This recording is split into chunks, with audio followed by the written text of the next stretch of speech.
نضيء بنورنا الدنيا وننشر في الفضاء أملا ونعلي عزم همتنا فمن طلب العلا وصل. بسم اللہ الرحمن الرحیم. قواعد کلیہ کو بیان کرتے ہوئے سب سے پہلے لا ثواب الا بالنیہ کو بیان کیا. اس کے ذیل میں بطور مصدر اور دلیل کے اور مرجع اور مقصد کے انما الاعمال بالنیات کو ذکر کیا، اور پھر اعمال اور افعال کی تعریف اور اس کے فروق کو ذکر کرنے کے بعد نیت کے سلسلے میں لغوی، شرعی اور فقہی تعریف پیش کی. اب ایک بحث یہاں پر یہ کرتے ہیں کہ نیت پر جو الف لام ہے وہ الف لام کون سا ہے. تو اس سلسلے میں عام طور پر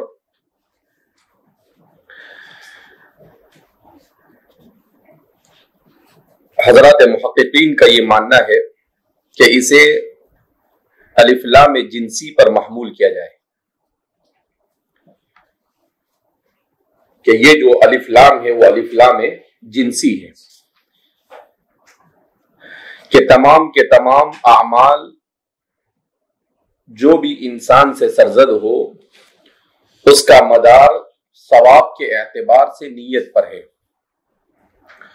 تو گویا کہ جن سے اعمال مراد لیا جائے. امام ابن حمام فرماتے ہیں اپنی کتاب التحریر میں کہ یا تو اسے الف لام جنسی لیا جائے یا پھر الف لام استغراقی لیا جائے. بعض لوگوں نے اسے الف لام عہدی ماننے کی کوشش کی ہے، مگر ان کا یہ ماننا درست نہیں ہے. اسی طریقے سے ایک بحث یہاں پر یہ آتی ہے کہ بالنیات پر با کون سی ہے. آیا یہ با الصاق ہے، استعانت ہے، مصاحبت ہے یا سببیہ ہے؟ تو امام ابن حمام کے حوالے سے فرماتے ہیں کہ یہاں پر با سببیت، اس لیے کہ اس کے ماقبل یعنی عمل سے اس کا تعلق سببیت کا ہے. اس وجہ سے جن لوگوں نے اسے با مصاحبت مانا ہے انہوں نے امام ابن حمام فرماتے ہیں کہ وہ درست نہیں ہے. حافظ ابن حجر اسقلانی نے اس با کو با استعانت تسلیم کیا ہے. ان کا یہ ماننا ہے کہ با استعانت کی صورت میں معنی اور زیادہ بہتر اور درست حاصل ہو سکتا ہے. اسی طریقے سے حدیث میں لفظ ہے انما، تو فرماتے ہیں کہ یہ حصر کے لیے کہ منطوق اور مفہوم، حقیقت اور مجاز جو بھی عمل انسان سے سرزد ہو ان تمام کے تمام اعمال میں نیت کا ہونا ضروری ہے. تو حصر کو لا کر تمام کے تمام اعمال کو شامل کیا گیا. امام غزالی، قاضی ابو بکر ابن العربی، ان لوگوں نے بھی اسی کو راجح قرار دیا ہے.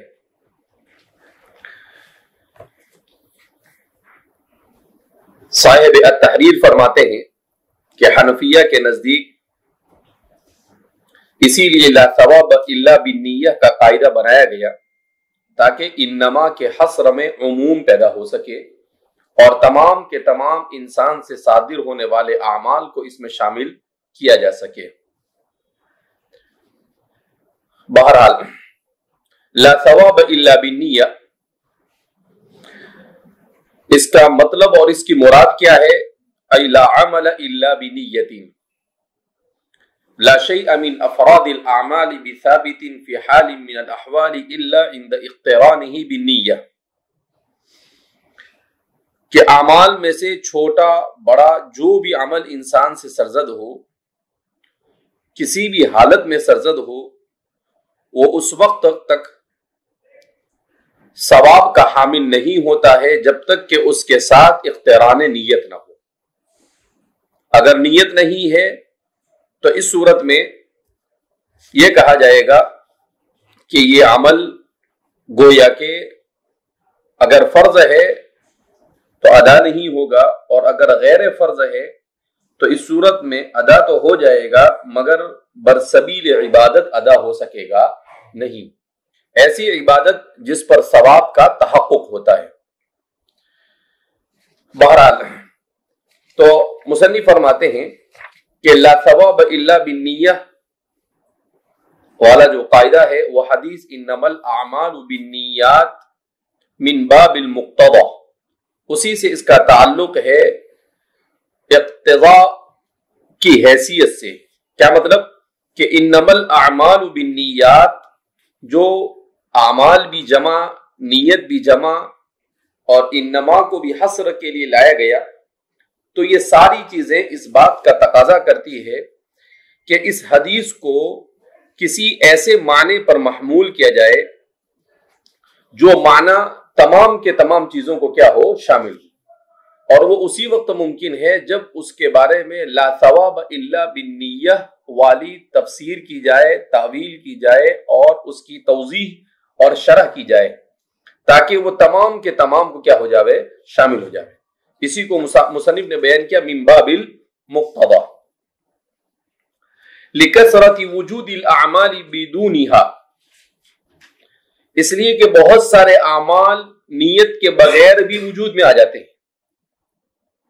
فقدروا فیہ مضافا، تو فقہا نے یہاں پر مضاف مان لیا، ای حکم الاعمالی، کہ انما الاعمال ای انما حکم الاعمالی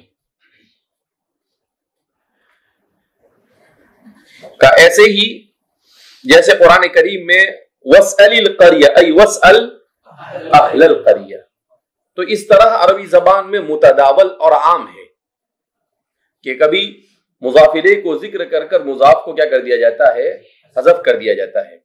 تو یہاں پر بھی فقدروا فیہ مضافا ای حکم الاعمالی، تو فقہا نے یہاں پر مضاف کو مقدر مانا اور وہ ہے حکم الاعمالی۔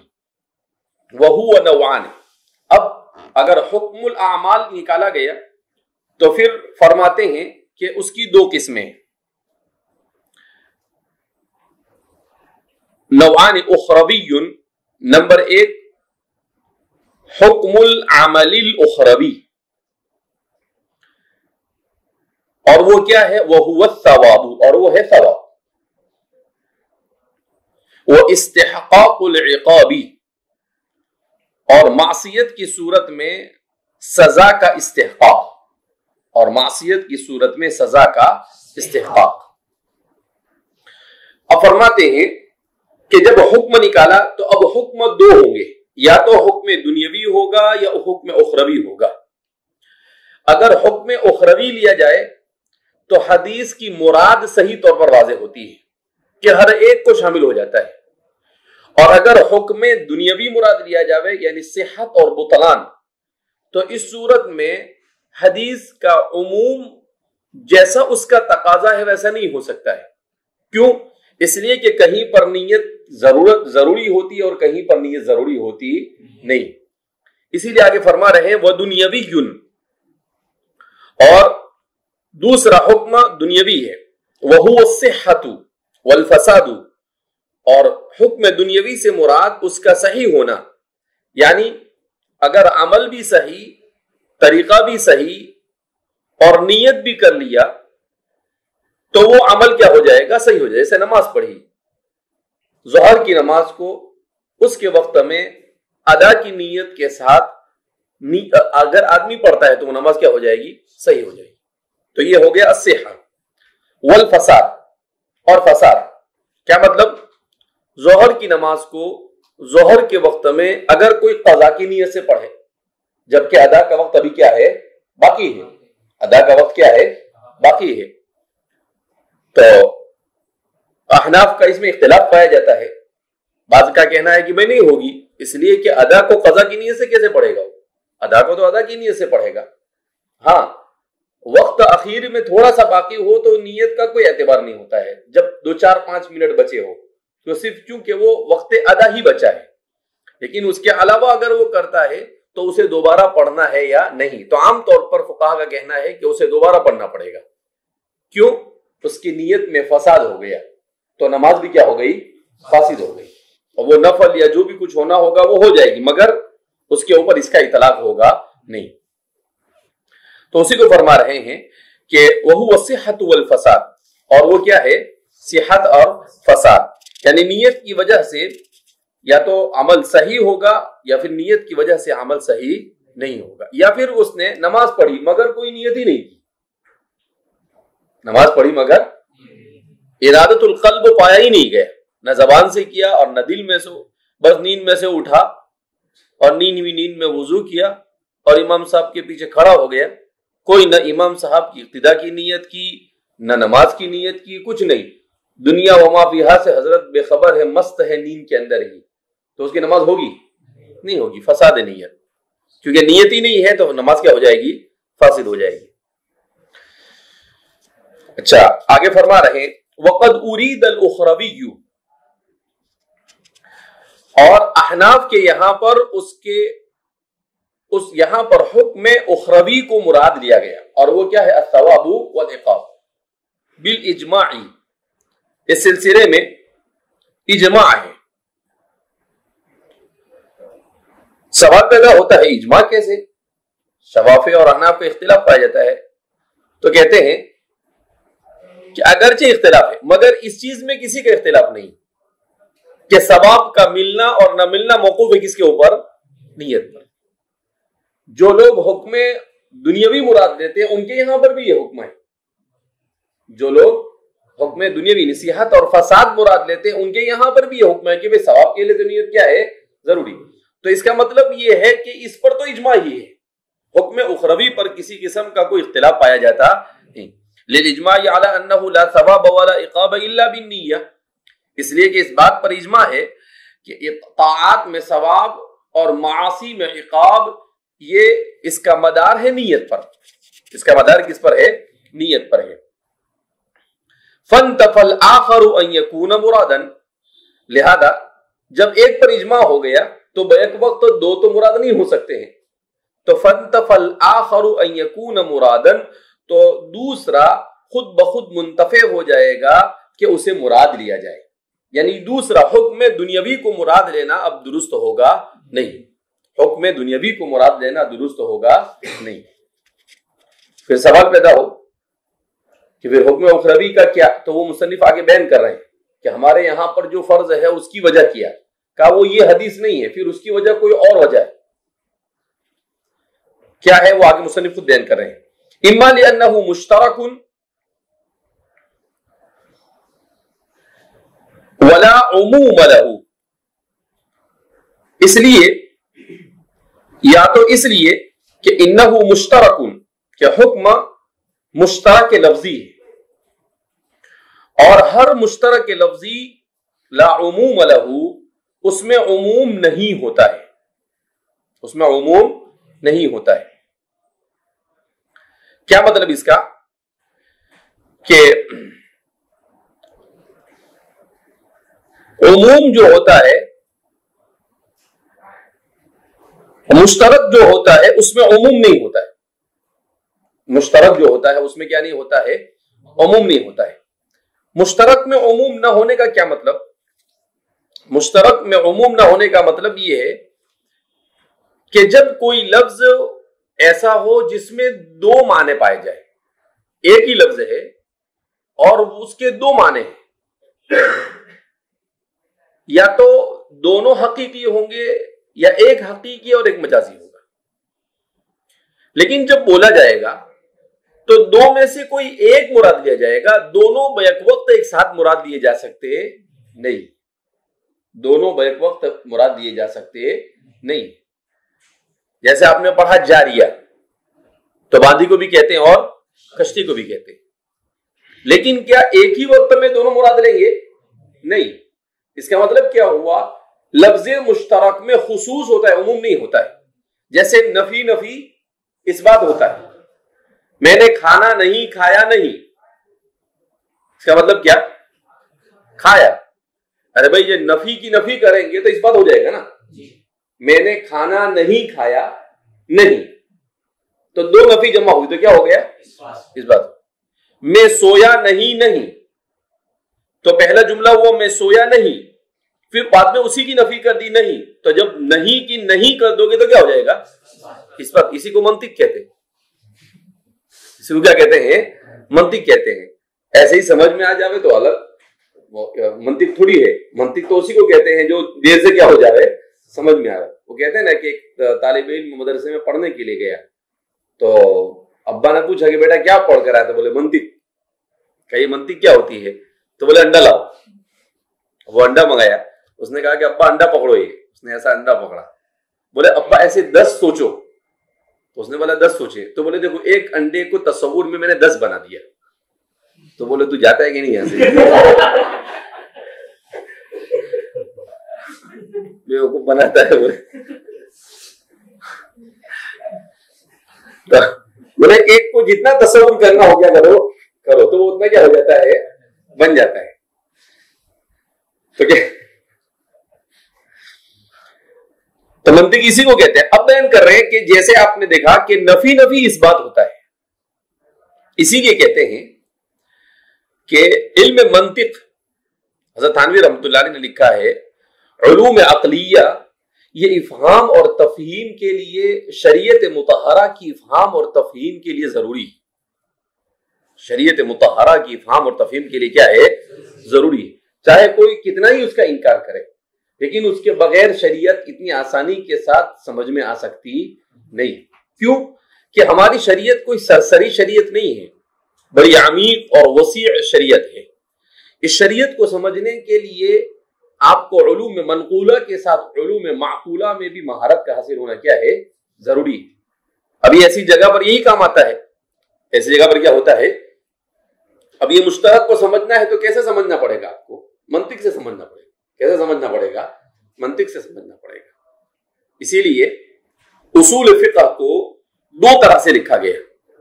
اصول فقہ کی جو تدوین ہوئی تو تدوین اصول فقہ کے 2 طریقے ہیں. ایک ہے تدوین اصول فقہ کا طریقہ منطقی، اور دوسرا ہے اصول فقہ کا طریقہ اصولی. اصول کا طریقہ اصولی. شوافع کے یہاں پر اصول فقہ منطقی انداز میں ہوتی ہے، اور احناف کے یہاں پر متقدمین کے یہاں پر اصول فقہ اصول کے انداز میں ہوتی ہے. اصول فقہ کس کے انداز میں؟ اصول کے انداز میں ہوتی ہے. لیکن دونوں مفید ہیں. متاخرین آئے تو انہوں نے دونوں کو جمع کر دیا، الخلط بین الاسلوب المنطقی والاسلوب الاصولی. تو اب جو ہم پڑھتے ہیں وہ کیسا ہے؟ دونوں مل کر ہے. منطق بھی ہوتی ہے اور اصول بھی ہوتے ہیں. جیسے اصول شاشی ہے اور یہ جتنی بھی اخیر میں کتابیں متاخرین نے لکھی ہے تو اس میں اندماج ہو گیا ہے دونوں طریقوں کا. ورنہ پہلے دونوں طریقے الگ الگ، ان کا منطق کے اعتبار سے چلتا تھا اور ہمارا اصول کا طریقہ اصول کے اعتبار سے چلتا تھا.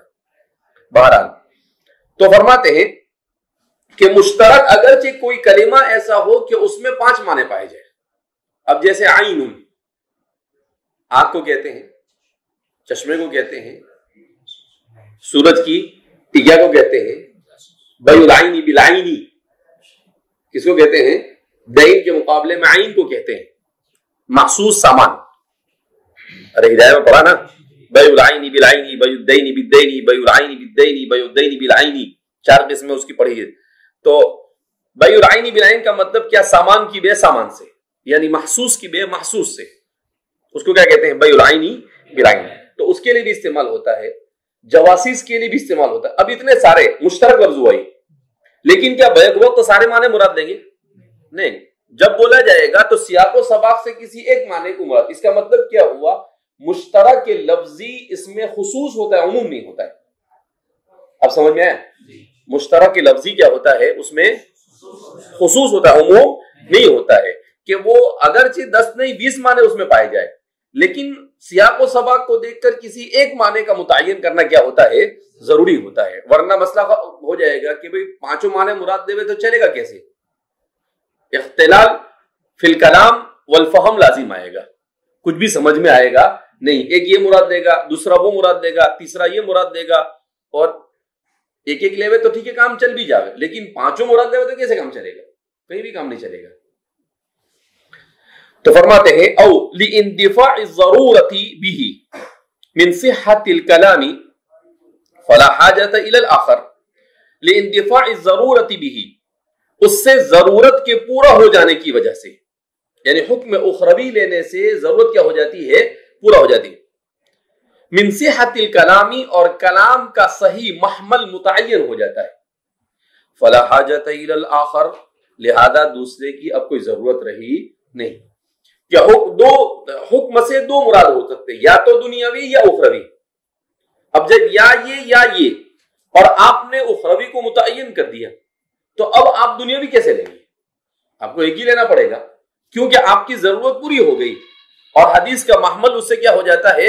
صحیح اور درست ہو جاتا ہے۔ لہذا اس بنا پر فرما رہے ہیں، السلام علیکم، ہلو، نعم الحمدللہ،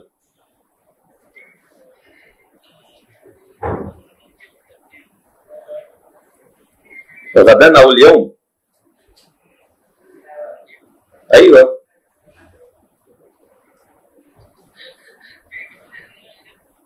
لا اليوم 5 من سبتمبر،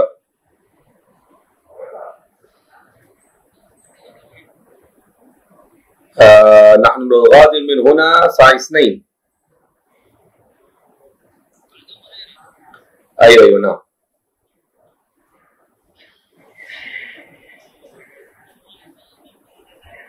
لا اليوم،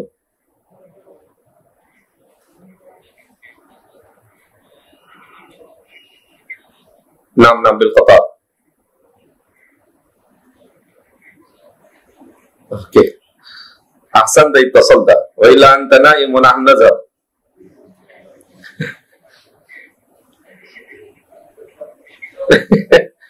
فانا اقوم واقول له انا،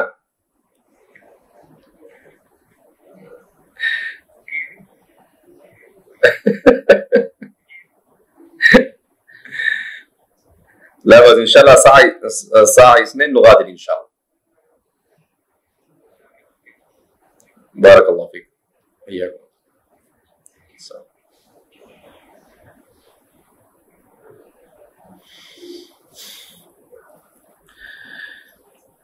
تو فرماتے ہیں کہ کلام کے صحیح ہونے کے لیے جو ضرورت ہے وہ ضرورت کیا ہو جاتی ہے؟ پوری ہو جاتی ہے۔ ایک معنی کو متعین کرنے سے فلا حاجت الی الاخر، لہذا دوسرے معنی کی ضرورت نہیں۔ والثانی یعنی والوجہ الثانی، دوسری وجہ، منها یعنی والثانی اوجہ لأن الاول لا يسلمه الخصم۔ اب سوال پیدا ہوتا ہے کہ یہ حکم اخروی ہی کو کیوں مراد لیا تم نے، حکم دنیاوی کو کیوں مراد نہیں لیا؟ صحت کلام کے لیے آپ نے حکم دنیاوی کو کیوں مراد نہیں لیا، اور حکم اخروی جو دوسرا ہے اسے کیوں مراد لیا؟ تو فرما رہے ہیں والثانی اوجہ، اور وجہ ثانی کو اختیار کرنا یہ زیادہ انسب، افضل، اولا اور احسن ہے۔ کیوں؟ لأن الاول لا يسلمه الخصم، اس لیے کہ مد مقابل یعنی شفاف یہ صورت اول کو تسلیم نہیں کرتے، صورت اول کو، وجہ اول کو تسلیم نہیں کرتے۔ لأنه قائل بعمومه، اس لیے کہ وہ مشترک، لفظ مشترک میں عموم کے قائل ہے، وہ لفظ مشترک میں عموم کے قائل ہے۔ تو اب فرما رہے ہیں کہ اگر پہلی وجہ مراد دیتے ہیں حکم دنیاوی،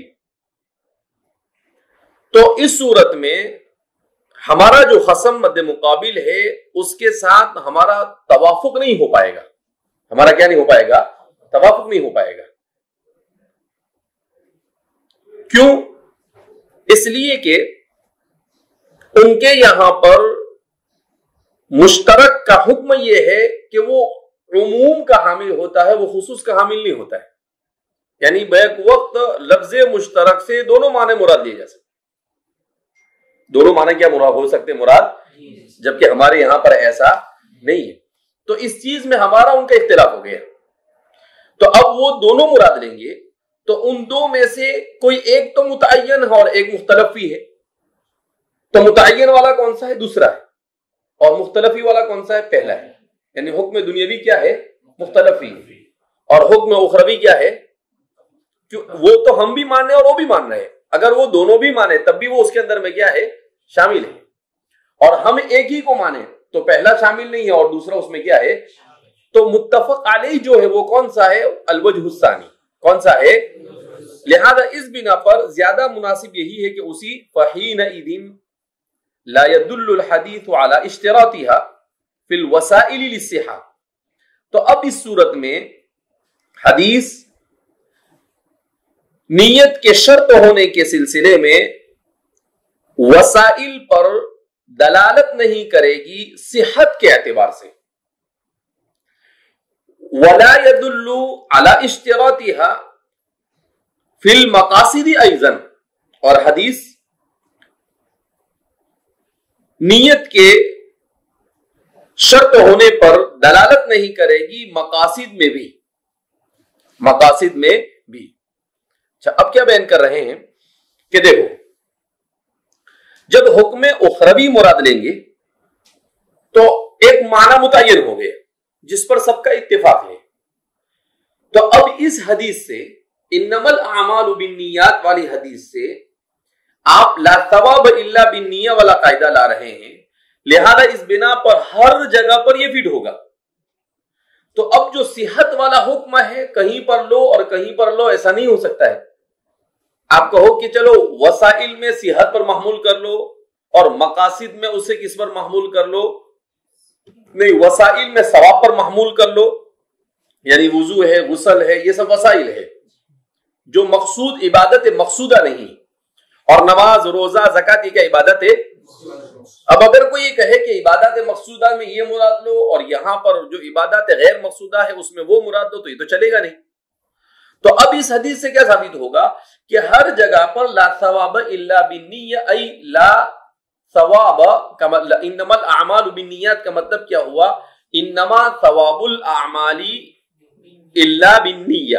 انما ثواب الاعمال الا بالنیہ. حکم اخروی کے اعتبار سے تمام کے تمام انسان سے صادر ہونے والے افعال پر اس کا کیا ہو جائے گا؟ انطباق ہو جائے گا. تو پھر مسئلہ ہوگا کہ جہاں پر نیت شرط ہے مقاصد عبادات مقصودہ میں وہاں پر کیا کریں گے؟ مصنف اس کا جواب دیں گے آگے. وفي بعض الكتب الوضوء الذي ليس بمنوي ليس بمأمور به. وہ وضو ليس بمنوي جس میں متوضی نے نیت نہ کی ہو، ليس بمأمور به وہ وضو مأمور بھی نہیں ہے. وہ وضو مأمور بھی نہیں. کیا مطلب؟ کہ دیکھو وضو دو غرض سے کیا جائے گا.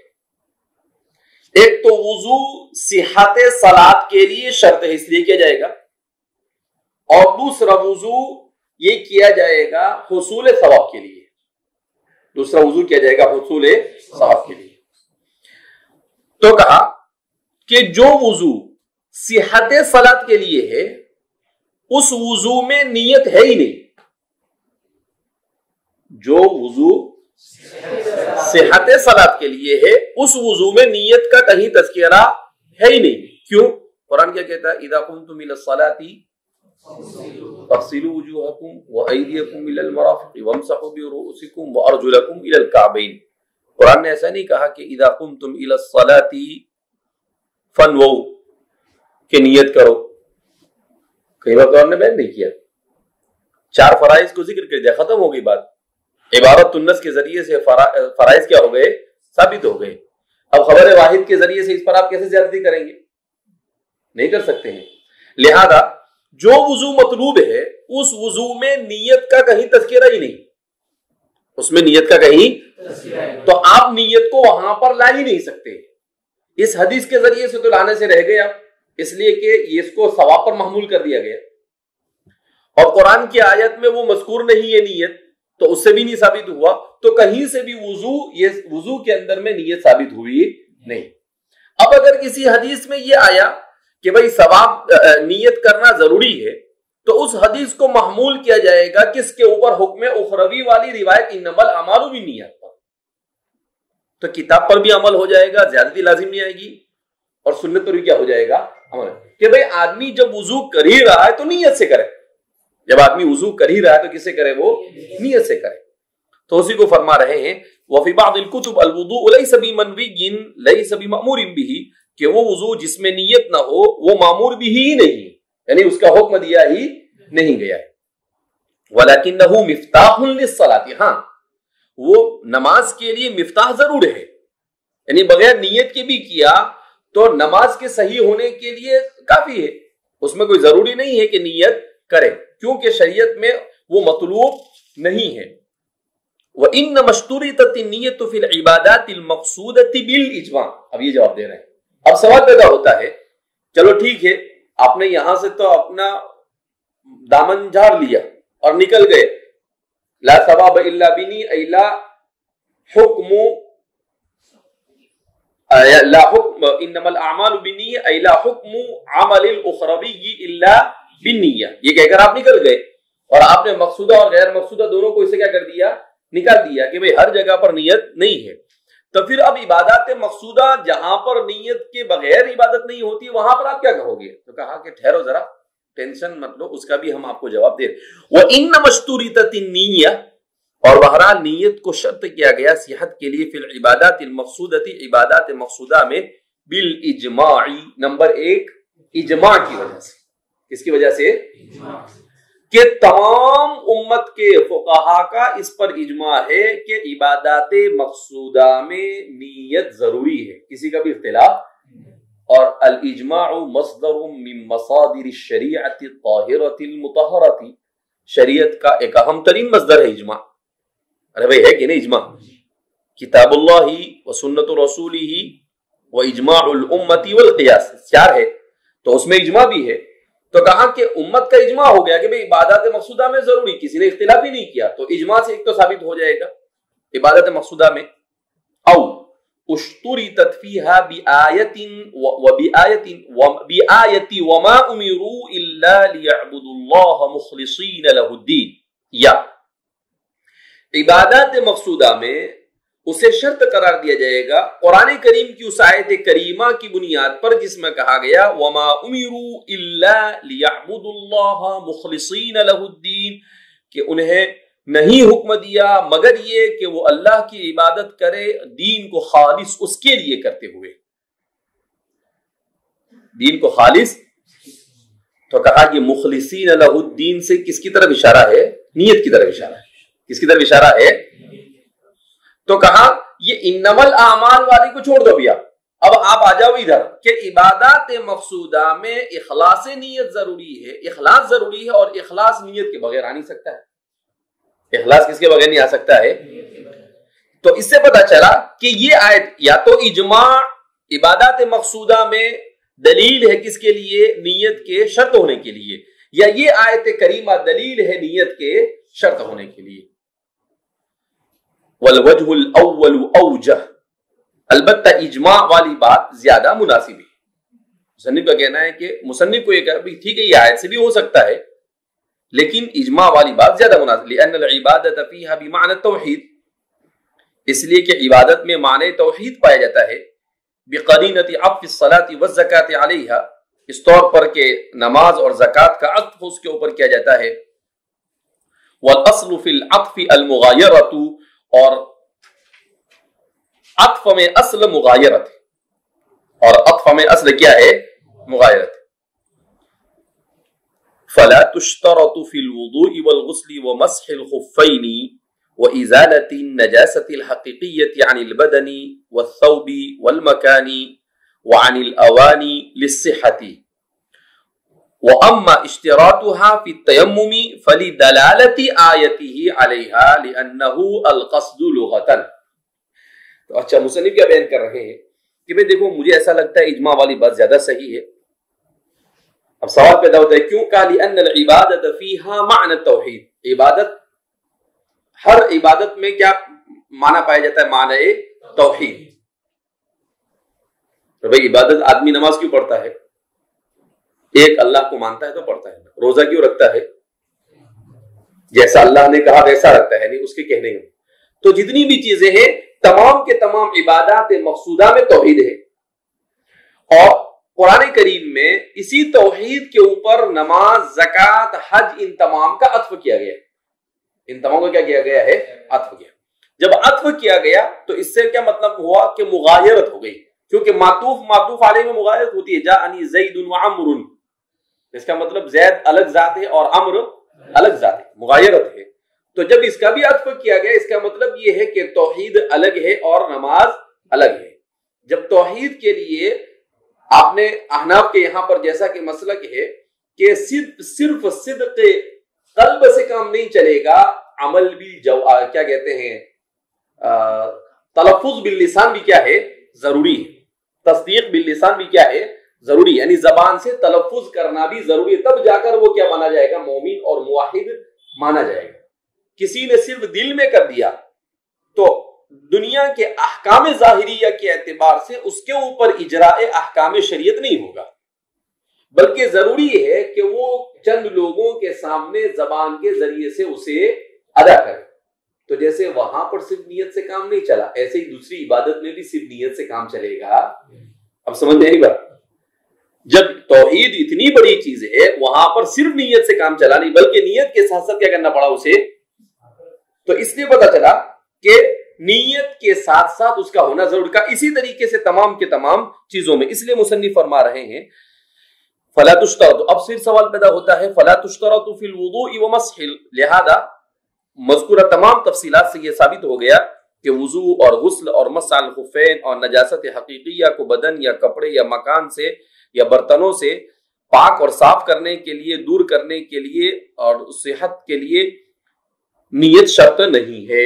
نیت شرط کیونکہ یہ سب وسائل ہے، یہ سب کیا ہے؟ وسائل. پھر سوال پیدا ہوا وَأَمَّا اشْتِرَاطُهَا فِي التَّيَمُّمِ فَلِدَلَالَةِ آیَةٍ. اب سوال پیدا ہوتا ہے کہ بھائی اس کا کیا تیمم میں تو تیمم بھی تو وسیلہ ہے، تو تیمم میں آپ نے نیت کو شرط قرار دیا ہے. کیوں؟ تیمم میں کیا کہتے ہیں؟ ضربتینی بالنیتی، نیت کے ساتھ دو ضرب زمین پر مار کر اس کو ہاتھ اور چہرے پر. تو کہا کہ یہ کیا ہے؟ تو وہ تو وسیلہ ہے، مقصود ہے نہیں. پھر وہاں کہاں سے آئی؟ کہا ٹینشن مت لو، اس کا بھی جواب ہے. کہا وہ کیسے؟ کہا فَلِدَلَالَةِ آیَتِهِ، تو آیت کے اس پر دلالت کرنے کی وجہ سے. کس پر؟ نیت پر. کیوں؟ لِأَنَّهُ الْقَصْدُ، تیمم کے معنی ہی قصد کے. تیمم کے معنی ہی کیا ہے؟ قصد کے. تو یہ ایک تو یہ وجہ اس کی ہوئی کہ فَتَيَمَّمُوا سَعِيدًا، تو حکم ہوا نا اَيْ اُقْصُدُوا سَعِيدًا. تو عبارت النص کے ذریعے سے ارادہ اور نیت کرنے کا حکم دیا گیا، لہذا وہ اس سے کیا ہو گیا؟ مستثنا ہو گیا. یعنی وسائل میں وہ شامل ہے، لیکن قرآن نے چونکہ اس کے لیے مطالبہ کیا لہذا اس بنا پر آپ کو نیت کرنی پڑے گی. فَتَيَمَّمُوا، تو فرماتے ہیں لِأَنَّهُ الْقَصْدُ لُغَةً، اس لیے کہ تیمم کے معنی کیا آتے ہیں؟ قصد کرنا، جو شریعت کے اندر معتبر معنی ہے اس کے. وَأَمَّا غَسْلُ الْمَيِّتِ فَقَالُوا، اے علماء، تو سب بات سمجھ میں آ گئی نا. تو وہاں پر جو ہے وہ چونکہ عبارت النص اس کے لیے ایسی لائی گئی کہ جس عبارت النص کے اندر میں اس بات کا مطالبہ کیا گیا کہ بھائی آپ، ایک وجہ. دوسری وجہ ہمارے فقہا نے یہ بھی لکھی ہے کہ اس لیے بھی ضروری ہے کہ تیمم جو ہے یہ نائب ہے. تیمم یہ کیا ہے؟ نائب ہے، یعنی بدل ہے کس کا؟ وضو کا. تو وضو میں تو چونکہ پانی یہ اصلاً مطہر ہے، طاہر و مطہر، مگر مٹی یہ طاہر و مطہر نہیں ہے. مٹی یہ طاہر و مطہر، طاہر مان بھی لیا جاوے تو مطہر تو نہیں. جب اس کی نیت کرتا ہے تو اس کی نیت کے اثر سے وہ مطہر بنتی ہے. اس کی نیت کے اثر سے کیا بنتی ہے؟ وہ مطہر. ورنہ بالعموم اس کے اندر میں مطہریت ہے. کیوں؟ اس لیے کہ اگر بالعموم مطہریت ہوتی تو اختیار دیا جاتا کہ چاہے تو وضو کرے چاہے تو تیمم کرے، جبکہ اختیار نہیں، بلکہ اضطراری صورت میں جب پانی نہ ملے اس کے شرائط بیان کیے گئے کہ اتنے میل، اگر شہر میں ہے تو اتنا میل، شہر سے باہر ہے تو اتنے میل، اس کے بعد اس کو اس کی اجازت اور گنجائش دی گئی. اس کا مطلب کیا ہے کہ وہ نائب اور بدل، تو اصل اور نائب میں فرق تو ہونا چاہیے نا، کہ بھائی اصل جب طاہر اور مطہر سے ہو رہا ہے تو نیت کی ضرورت نہیں، اور یہاں پر وہ طاہر ہے صرف مطہر نہیں ہے تو اس کو مطہر بنانے کے لیے نیت کی جاتی ہے. تو مومن کی نیت یعنی مومن کا قول فعل عمل تو ہوتا ہی بھاری اور وزنی ہے، لیکن اس کی نیت بھی اتنی بھاری ہوتی ہے کہ مٹی کو مطہر بناتی ہے. اس کی نیت بھی اتنی بھاری ہوتی ہے کہ وہ اس کو کیا بنا دیتی ہے. اسی لیے کہتے ہیں نیت المؤمن خیر من عملہ، کہ مومن کی نیت اس کے عمل سے بھی زیادہ کیا ہے، بہتر ہے.